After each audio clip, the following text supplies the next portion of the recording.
Math को मजबूत कैसे करना है। टाइम टेबल मैंने बताया है दो प्रकार के बच्चों के लिए, रिपीटर्स के लिए और फ्रेशर्स के लिए। जो भी क्वेश्चन गलत हो या टाइम कंज्यूमिंग लगे उस पर स्टार मार्क कर। इसी तरह SC ST 65 और 60 और जो क्वेश्चन आए हुए हैं वो भी इसके अंदर दिए हुए हैं।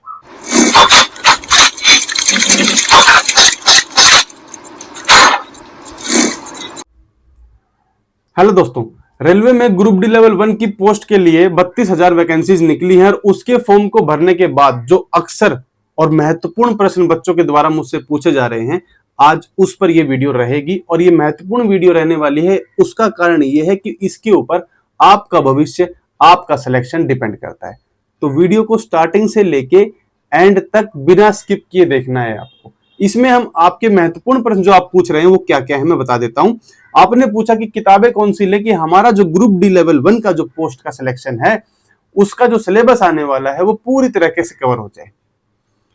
हमें कितने स्तर की तैयारी करनी होगी, जनरल में, ओबीसी में, SC ST में, EWS में, एक्स सर्विसमैन में और CCAA में कितने मार्क्स लाने पड़ेंगे कि बेचिंता हम CBT 1 का रिजल्ट देखे बिना ही ये कह दें कि हमारा सिलेक्शन हो जाएगा। उस लेवल की तैयारी हमें करनी है तो कितने मार्क्स लाने होंगे। मेरा स्टडी प्लान क्या था, किस तरह से मैंने स्टडी किया था, किस तरह से वीक पोर्शन को संभाला था, वीक सब्जेक्ट्स को मजबूत किया था, आज मैं डिस्कस करूंगा। क्या टाइम टेबल रहा था मेरा वो मैं कई बार डिस्कस कर चुका हूं और आपका क्या रहना चाहिए ये देखते हुए कि आप फ्रेशर बच्चे हैं, मतलब अभी 10th या ITI करके आए हैं, उनको कैसे करना है और जो रिपीटर बच्चे हैं उनको कैसे करना है। इन सभी बातों पर डिस्कस करेंगे। कौन से टीचर बेस्ट रहेंगे आपके लिए।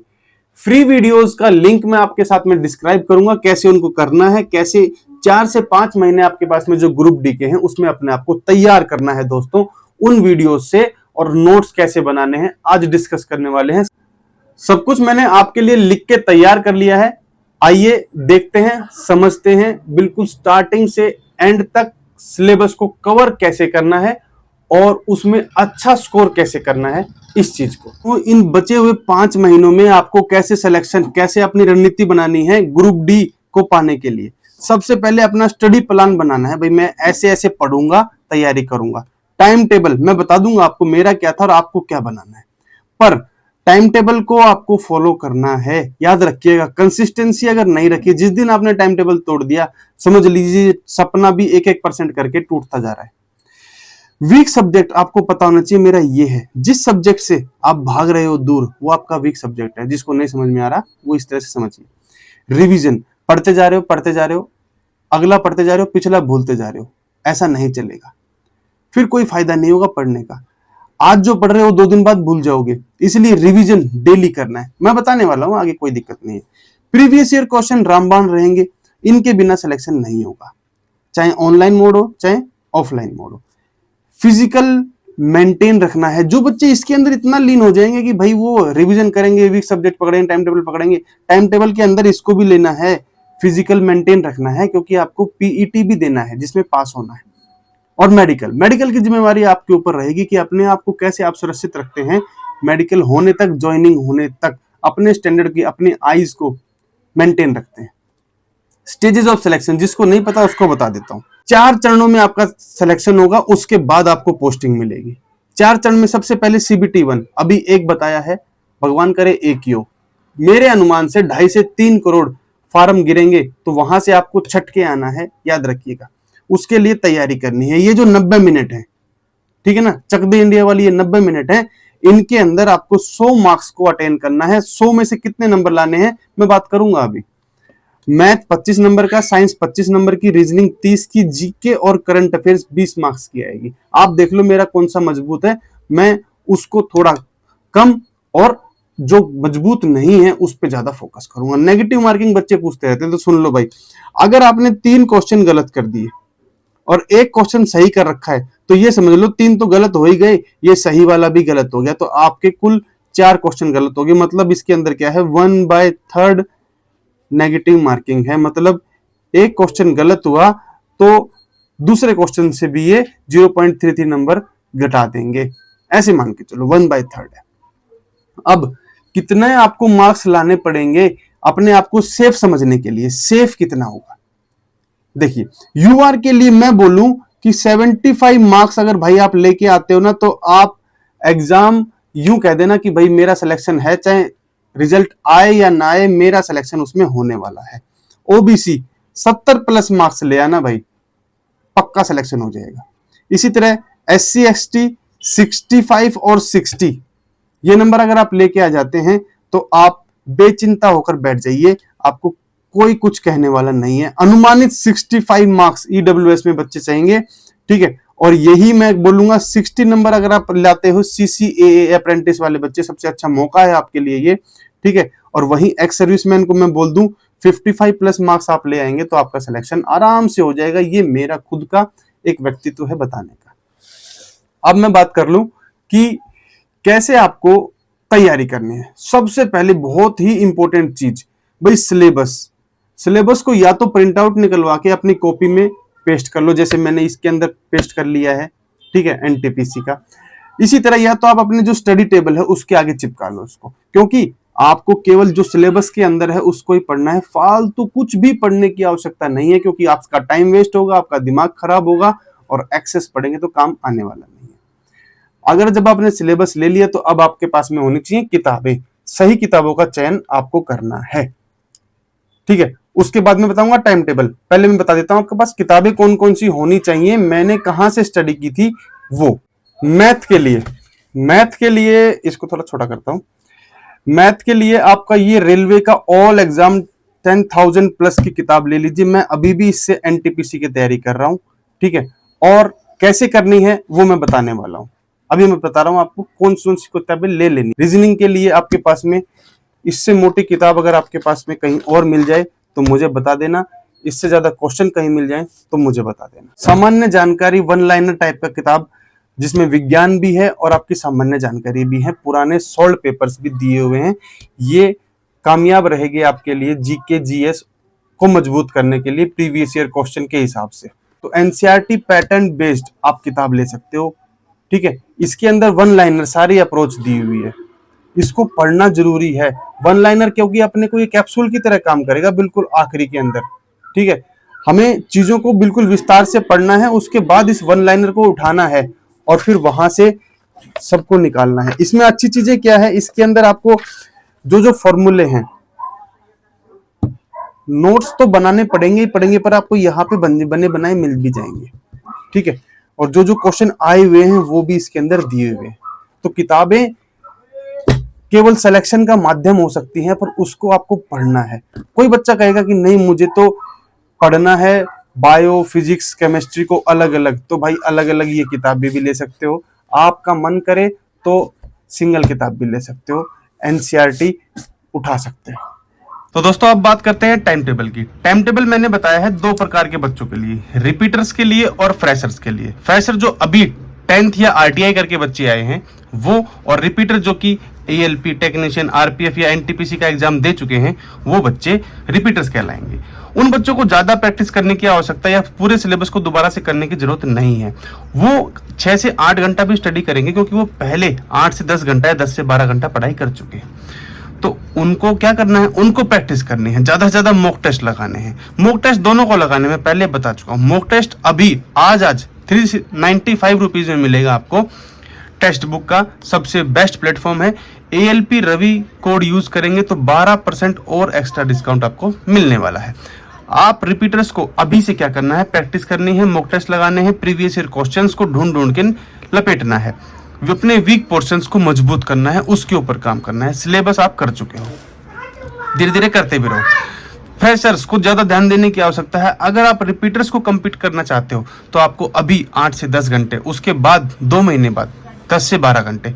अभी मैंने क्यों नहीं बोला 10 से 12, क्योंकि सभी उठ के खड़े हो जाएंगे, अरे यार कोई बात है क्या। नहीं, 10 से 12 घंटे अभी स्टडी नहीं होगी। 8 से 10 घंटे की आप सिटिंग बनाइए कि हाँ मैं करना चालू करूंगा, ठीक है।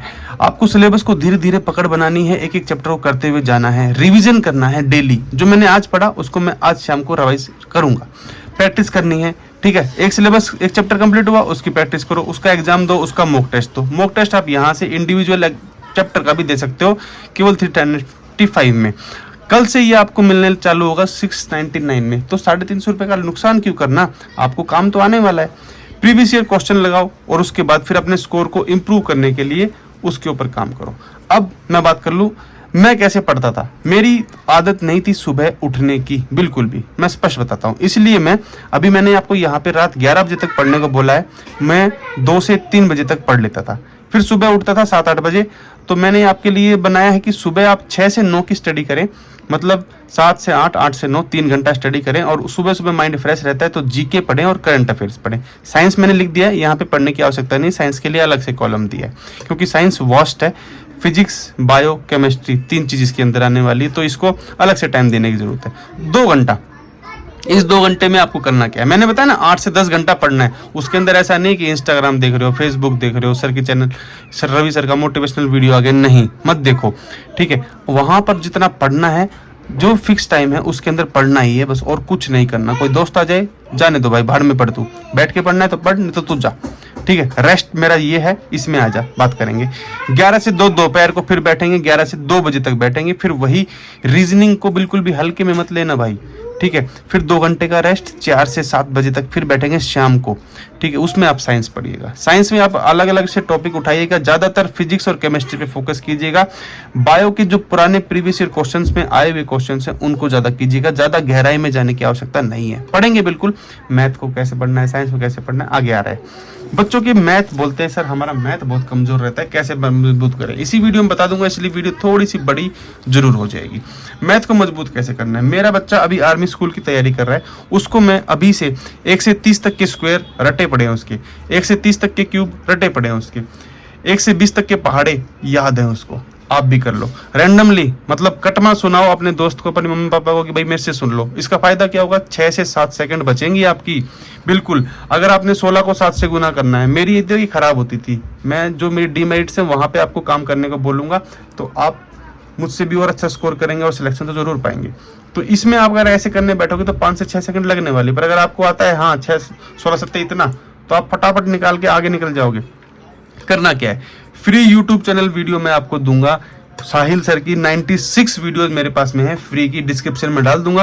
रोज 2 या 3 वीडियो का बना लो कि मैं 2 कर लूंगा भाई, कोई बात नहीं है, उनके फॉर्मूले लिख लूंगा, उनकी प्रैक्टिस कर लूंगा, इस तरह से करके चलना है। ऐसा नहीं मैं 4 कर दूंगा और फिर आपसे हो उनकी प्रैक्टिस नहीं, फिर वो गलत है, ठीक है। तो प्रैक्टिस आपको करनी है, फ्री वीडियोस मैंने आपके लिए डिस्क्रिप्शन में लिंक दे दिया है, वहां से आप कर लेना, ठीक है। चिंता करने की आपको कोई भी आवश्यकता नहीं है दोस्तों, मैं बता रहा हूँ। सबसे पहले चैप्टर को कंप्लीट करो, ऐसा नहीं कि आपने एक टाइप का क्वेश्चन कर लिया, अरे चलो निकालने बैठते हैं, नहीं भाई, फिर नहीं निकलेगा तो डिमोटिवेशन होगा ना। पहले चैप्टर को कंप्लीट कर लो, जैसे साहिल सर बता रहे हैं वैसे पढ़ते जाओ, पढ़ते जाओ, पढ़ते जाओ। फिर आपने उसको बुक से प्रैक्टिस करना है। बुक में बता चुका हूँ आपको, किरण पब्लिकेशन की 10,000 प्लस की किताब उठा लो, आपको उसमें 10,000 क्वेश्चन दिखेंगे। मैंने बोला कि आपके पास में वैसे तो है 5 महीने, मतलब है 150 दिन करीबन करीबन, उसमें से भी आप 30 दिन रिवीजन के छोड़ दो भाई, आपको पूरा रिवाइज करना है दोबारा से, तो 120 दिन है। 120 भी मत मानो, 100 मान लो, तो आपको दिन के 100 क्वेश्चन करने हैं उस किताब से। और उसमें कैसे है, प्रैक्टिस के लिए रिपीटेड क्वेश्चंस है, तो आपको पता चल जाएगा जैसे जैसे आप करने बैठोगे ना शुरू के 10, 15, 20 दिन के बाद, तो आपको दिखेगा हाँ ये तो सेम क्वेश्चन है, इसको ऐसे कर दूंगा, बिना पेन के क्वेश्चन सॉल्व होने स्टार्ट हो जाएंगे। इंपॉर्टेंट फॉर्मूले की नोट्स बनाओ भाई, मैं आपको बता चुका हूँ, पुरानी वीडियो भी डाल चुका हूँ कैसे बनाने हैं आपको नोट्स, ठीक है। बिल्कुल इंपॉर्टेंट फॉर्मूले के नोट्स बनाने। कोई आपको बताएगा शॉर्ट ट्रिक से क्वेश्चन करो, नहीं, मैं आपको बोलूंगा पहले जैसे स्कूल में पढ़ाते थे ना, एक्स की मान ये रखो बड़ा बड़ा करके, वैसे सॉल्व करने की कोशिश करो। मैथ कमजोर है तो, हाँ मैथ स्ट्रॉन्ग है तो फिर शॉर्ट ट्रिक्स का इस्तेमाल करो। जब आपको इनसे निकालना आ जाए तो फिर शॉर्ट ट्रिक्स को जरूर करना भाई, मैं भी बोल रहा हूँ जरूर करना, पर पहले बड़े से सीखो फिर शॉर्ट ट्रिक्स पे आओ। शॉर्ट ट्रिक्स के फॉर्मूले बना लेना, दोस्तों से डिस्कस करो, जो आपको डिस्टर्ब करने आए दोस्त उसको बोलो बता, बोल रहा हूँ ना, फ्री टाइम में जो दोस्त आपको डिस्टर्ब करने आएगा उसको बोलिए फॉर्मूला बता, इसका शॉर्ट फॉर्मूला बता, मुझे शॉर्ट ट्रिक बता। नहीं बता पाएगा उसको आप बताओ, अरे ऐसे कर लेना तू बेवकूफ, उसको समझ में आए या ना आए आपको उससे कोई मतलब नहीं, पर जब आप उसको समझाओगे ना तो आपको समझ में आ जाएगा मेरे भाई, ठीक है। उसके बाद कैलकुलेटर का बिल्कुल भी यूज मत करना, तुम्हें खा जाएगा, तुम्हारी जिंदगी खा जाएगा कैलकुलेटर। हर टाइप के क्वेश्चन को करके देखना है, हर टाइप के बहुत सारे क्वेश्चंस दिए हुए हैं किरण पब्लिकेशन किताब के अंदर, यही फायदा है। एक टाइप का क्वेश्चन 20 क्वेश्चन मिल जाएंगे, प्रैक्टिस करने के लिए तुम्हारे पास में दूसरी किताब की जरूरत नहीं पड़ेगी। जो सॉल्व नहीं हो रहा है उससे दिक्कत मत लो, कई बार ऐसा होगा तुम्हारे पेपर के अंदर भी और प्रैक्टिस के अंदर भी कि तुम्हें क्वेश्चन आता सॉल्व नहीं होगा, तो उससे दिक्कत मतलब उसको मार्क कर दो, स्टार मार्क बना दो, और जब रिवीजन करने आओगे ना दोबारा से तब उस क्वेश्चन को जरूर करना। भाई ये मुझसे पिछली बार नहीं निकला था जब मैं कर रहा था, अब की बार निकालूंगा, तो तुम्हें पता चल जाए कौन कौन से क्वेश्चन तुम्हें निकालने हैं रिवीजन में भी, ठीक है ना। बेस्ट टीचर मेरे को साइंस से लगते हैं, आपको जो लगता है आप उससे कीजिएगा। रीजनिंग को हल्के में नहीं लेना है, मैंने बिल्कुल साफ साफ शब्दों में लिख दिया है। बहुत सारे बच्चे एएलपी और टेक्नीशियन में रीजनिंग को हल्के में ले गए, फिर बाद में आके कह रहे हैं सर रीजनिंग हार्ड आई थी। बिल्कुल हार्ड आएगी भाई, आप हल्के में ले गए, मैथ को मजबूत कर गए आप। पैटर्न को कैसे समझना है, पैटर्न को सबसे समझो भाई, ये पैटर्न से क्वेश्चन बनते हैं, इस पैटर्न से क्वेश्चन आ रहे हैं, इस क्वेश्चन से इससे मेरे को समझना है। आप सभी पैटर्न को लिख लो, इसमें जैसे 1 का स्क्वायर प्लस 1 है, अगला 2 का स्क्वायर प्लस 1 है, अगला 3 का स्क्वायर प्लस 1 है, ऐसे पैटर्न बनेगा। पैटर्न को समझते जाइए। और टीचर कौन सा लेना है, टीचर वो लीजिए जो जिस चैप्टर का आपको समझ में आ रहा है इस टीचर से, उस चैप्टर का उससे कीजिए। ऐसे YouTube पे सर्च करेंगे तो मेरे हिसाब से आपको हो जाएगा। मैंने ऐसे किया था, कोई पर्टिकुलर टीचर इस्तेमाल नहीं किया था पूरे रीजनिंग के लिए, ठीक है। आगे इंपॉर्टेंट बात बता देता हूँ। सिलोजिज्म, डिक्लेरेशन, आर्ग्यूमेंट, ये जो चैप्टर है ना भाई, ये मेरे लिए बड़ा दिक्कत वाला था। मैं बोलता हूँ इसको करो, टॉपिक वाइज इसको ध्यान से करना और इसके नोट्स बना लेना भाई। नोट्स कैसे बनाने, जैसे इसने बोला ऐसे क्वेश्चन है, ये राम ऐसे ऐसे है, ठीक है। इसके अंदर ए के अंदर बी, इस तरह से क्वेश्चंस को करके इसकी स्टेटमेंट लिख के, कंक्लूजन लिख के, फिर इसके आंसर को लिखना, ताकि तुम्हें याद रहेगा कि भाई हाँ ये क्वेश्चन ऐसा आया था, मैंने इसको ऐसे करना है। प्रैक्टिस बहुत ज़्यादा करनी है भाई इसकी, बिल्कुल बहुत ज़्यादा करनी है। जो भी क्वेश्चन गलत हो या टाइम कंज्यूमिंग लगे उस पर स्टार मार्क कर दो, वही मैथ वाली चीज़ें। हर चैप्टर के फिक्स दो कि भाई मैं इसमें इतने नंबर ऑफ डेज में इस चैप्टर को कंप्लीट कर दूंगा, ज़्यादा समय नहीं लगाना, तो फिर आपको 5 महीने में कंप्लीट नहीं होगा, रिवीजन भी करना है। प्रीवियस ईयर क्वेश्चन आपको रीजनिंग में मदद करेगा, बहुत मदद करेगा। बेस्ट टीचर वो मैंने आपको बता दिया कौन सा रख सकते हो आप। साइंस के लिए बेस्ट टीचर आपके लिए नीरज सर रहेंगे। साइंस में 3 चीजें, इस पे बायो पे ज़्यादा फोकस करने की ज़्यादा आवश्यकता नहीं है, पर जो भी आपको चीज़ समझनी है कि बायो मुझे समझना ये है, तो उसको खासकर चित्र से समझो, ठीक है। चित्र से पकड़ोगे तो लंबा समय तक याद रहेगा। बहुत सारे टर्म्स ऐसी रहेंगी आपको याद करनी पड़ेंगी, ठीक है, पर समझ के करोगे तो आसान रहेगा। जैसे केमिकल फॉर्मूले हैं, केमिकल इक्वेशंस हैं, ठीक है, फिजिक्स के फॉर्मूले हैं, न्यूटन्स के लॉ हैं, उनको समझोगे ना एक बार तो समझ में आ जाएगा। ए कब बनता है, जी कब बनता है, s is equal to u t plus half a t square, फलाना फलाना फलाना फलाना कैसे होता है, एक बार समझ लो भाई। साइंस तुम्हें कभी नहीं भूलेगी, ठीक है। बायो में ज्यादा डीप ना पड़े, मैं बता चुका हूँ। प्रीवियस ईयर क्वेश्चन ज्यादा लगाएं भाई। प्रीवियस ईयर क्वेश्चन रामबाण मैं पीछे भी लिख चुका हूँ। क्वेश्चन ना बने तो उसकी तह तक जाए कि भाई ये क्वेश्चन नहीं बन रहा, मुझे समझ में नहीं आ रहा, रट्टा मारना पड़ रहा है, नहीं रट्टा नहीं मारूंगा, इसकी तह तक जाऊंगा, इससे पूछूंगा, किसी ना किसी टीचर से इसके बारे में पूछूंगा।